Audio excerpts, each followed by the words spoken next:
और वहीं असम में हेमंत बिस्वा शर्मा की सरकार ने शुक्रवार को विधानसभा में बजट पेश किया। बजट में 1 लाख नए सरकारी रोजगार सृजित करने का प्रस्ताव है और नया कर नहीं लगाया गया। चालू वित्त वर्ष में 566 करोड़ रुपए का बजटीय घाटा रहने का अनुमान लगाया गया है। राज्य की पहली महिला वित्त मंत्री अजंता नियोग ने बजट पेश किया। इसमें युवाओं को रोजगार, सरकारी स्कूलों के 9वीं और 10वीं के छात्रों को मोबाइल देने की घोषणा की गई है। इसके अलावा कृषि आयोग गठित करने और दूध उत्पादन बढ़ाने के लिए मवेशियों में कृत्रिम गर्भाधान शुरू करने के प्रस्ताव किए गए।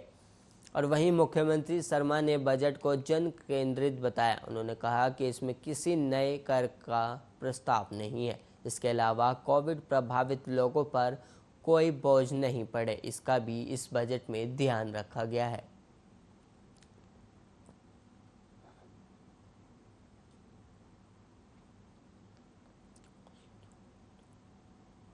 और वहीं विधानसभा उपाध्यक्ष रणबीर गंगवा की गाड़ी पर पथराव के आरोपी 5 किसानों पर राजद्रोह के तहत केस दर्ज करने के मामले में शुक्रवार को प्रशासन की किसान नेताओं के साथ बैठक बेनतीजा रही।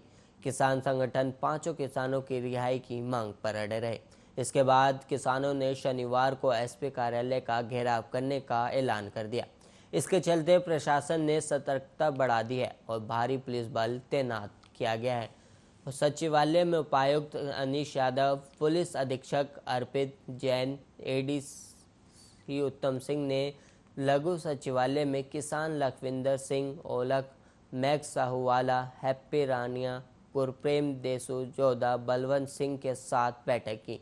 किसानों ने कहा कि पुलिस ने 11 जुलाई के दिन उनके किसान नेताओं को गिरफ्तार किया, जबकि वो शांतिमय तरीके से अपना प्रदर्शन कर रहे थे। किसानों ने कहा कि पुलिस ने उनके खिलाफ राजद्रोह की धारा किस आधार पर लगाई? हमने क्या अपने ही देश के खिलाफ विद्रोह किया? इस पर पुलिस अधिकारी कोई संतोषजनक जवाब नहीं दे पाए। वहीं बैठक में प्रशासन द्वारा किसानों से कहा गया कि वे शहीद भगत सिंह स्टेडियम के बजाय दशहरा ग्राउंड और ग्लोबल सिटी स्पेस में प्रदर्शन करें।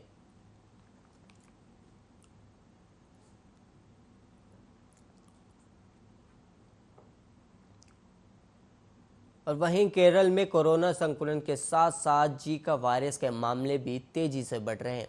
लगातार जीका वायरस मरीजों की संख्या में वृद्धि हो रही है। हालांकि विशेषज्ञों का कहना है कि इसे महामारी नहीं मान सकते, लेकिन इसे नज़रअंदाज भी नहीं किया जा सकता। इसलिए न सिर्फ हर मामले की निगरानी जरूरी है, बल्कि जीनोम सीक्वेंसिंग के स्तर पर भी तेजी से काम करना होगा, ताकि कोरोना के अलग अलग म्यूटेशन और जीका वायरस की वास्तविक स्थिति का पता चल सके। नई दिल्ली स्थित मौलाना आजाद मेडिकल कॉलेज के निदेशक डॉक्टर नरेश गुप्ता का मानना है कि जीका वायरस की जांच प्रयोगशाला में होनी चाहिए।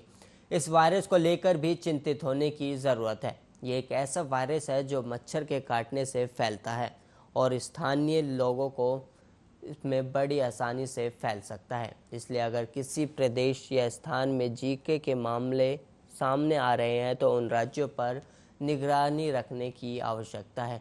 और वहीं विशेषज्ञों का कहना है कि जीका वायरस सिर्फ केरल और दक्षिणी राज्यों के लिए ही चिंता का विषय नहीं है, बल्कि ये पूरे देश के लिए एक चुनौती है, क्योंकि मच्छर जनित रोगों से सिर्फ एक नहीं बल्कि सभी राज्य प्रभावित हैं। मलेरिया, डेंगू, चिकनगुनिया से संबंधित मामले हर साल देखने को मिलते हैं और इनकी वजह से मरीजों की मौत भी काफ़ी होती है। केवल केरल में ही अब तक 28 से अधिक मरीज सामने आ चुके हैं और जीका वायरस ज़्यादातर एडीज प्रजाति के मच्छर के काटने से फैलता है, जो डेंगू, चिकनगुनिया और पीले बुखार को फैलाता है। जबकि डॉक्टर गुप्ता ने प्रकोप की स्थानीय प्रकृति का हवाला देते हुए कहा कि वेक्टर जनित बीमारी कोविड-19 की तुलना में ज़्यादा चिंता का विषय है।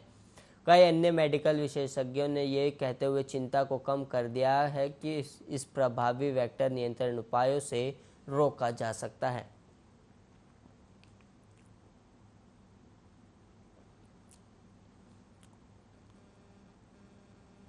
वहीं देश के आर्थिक राजधानी मुंबई और इसके उपनगरों में शुक्रवार सुबह भारी बारिश के कारण मीठी नदी में जल स्तर बढ़ जाने से शहर के कुर्ला इलाके में करीब 250 निवासियों को सुरक्षित जगह पर पहुंचाया गया है। और वहीं उत्तर भारत के मैदानी क्षेत्र के कई इलाकों में दक्षिण पश्चिम मानसून के फिर से सक्रिय होने के बावजूद बारिश नहीं होने से तापमान सामान्य से ज़्यादा बना हुआ है। और वहीं उत्तर प्रदेश में गरज चमक के साथ कुछ जगह हल्की बारिश हुई है। वहीं हिमाचल प्रदेश के लिए भारी बारिश की चेतावनी जारी की गई। वहीं भारत मौसम विज्ञान विभाग ने कहा कि अगले 6 से 7 दिनों में उत्तरी क्षेत्र समेत देश के कई इलाकों में भारी से बहुत भारी बारिश होने का पूर्वानुमान है। विभाग ने कहा कि 17 से 20 जुलाई तक पश्चिमी हिमालय क्षेत्र और उत्तर प्रदेश में भारी से बहुत भारी बारिश का अनुमान लगाया गया है। और आगे कहा गया कि 18 से 20 जुलाई तक पंजाब, हरियाणा, पूर्वी राजस्थान और उत्तरी मध्य प्रदेश में भी भारी बारिश होने का अनुमान है। इसके अलावा 18 जुलाई को दिल्ली में भारी बारिश की संभावना जताई गई है। विभाग ने आगे कहा कि 18 जुलाई को उत्तर प्रदेश में, 19 जुलाई को जम्मू में और 18 और 19 जुलाई को उत्तराखंड में भी भारी बारिश का अनुमान लगाया गया है। और अगले 24 घंटे के दौरान गुजरात, मध्य प्रदेश और दक्षिणी राजस्थान में अलग अलग स्थानों पर बिजली गिरने की आशंका और बारिश होने का अनुमान लगाया गया है। और इससे घर के बाहर मौजूद लोगों और जानवरों के हताहत होने की भी आशंका जताई गई है।